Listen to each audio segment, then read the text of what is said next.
اللہ کو اور کبیرہ گناہوں سے بچو، کبیرہ گناہوں سے، بڑے گناہوں سے بچو، بڑے گناہوں سے بچو۔ چھوٹے گناہ ہوتے رہتے ہیں اور اللہ بھی درگزر کرتا ہے، بڑے گناہوں سے بچو، وہ بھی ہو جائیں توبہ کر لو معاف، توبہ کر لو معاف۔ ماں باپ کی نافرمانی بڑا گناہ ہے۔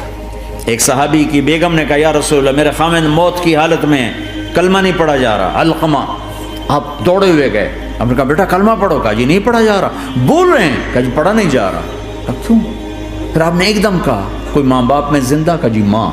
راضی ہے؟ کہا نہیں ناراض۔ بلاؤ، وہ آ گئیں۔ آپ نے کہا علقمہ کی اماں تمہیں بچے سے ناراض ہو؟ کہا جی ہاں۔ کیوں ناراض ہو؟ کہا جی اور کچھ نہیں، بہت نیک بچہ ہے، تہجد پڑھتا ہے، روزے رکھتا ہے، قرآن پڑھتا ہے، مجھ سے بدتمیز ہو کے بولتا ہے۔ مجھے ابھی راستے میں بتا رہا تھا ایک ساتھی کہ جی یہاں کے جو بچے ہیں وہ ماں باپ کے ساتھ بہت بدتمیز ہو کے بولتے ہیں۔ پہلا قصور ماں باپ کا، انہوں نے کب ٹائم دیا تھا؟ انہوں کو ٹائم دیا تھا بچوں پر محنت کے لیے۔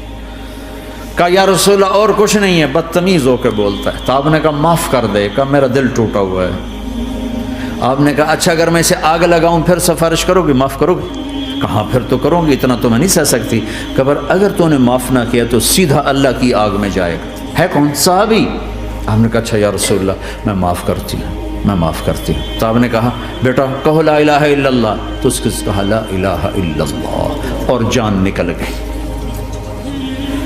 پھر آپ نے اس کا جنازہ پڑھا اور اس کے دفن میں شریک ہوئے، قبر تک گئے۔ پھر آپ نے دفن کے بعد اعلان کیا جس نے ماں باپ کو دکھ دیا اس پہ اللہ کی لعنت، فرشتوں کی لعنت، زمین آسمان کی لعنت۔ نہ نماز قبول ہے، نہ روزہ قبول ہے، نہ صدقہ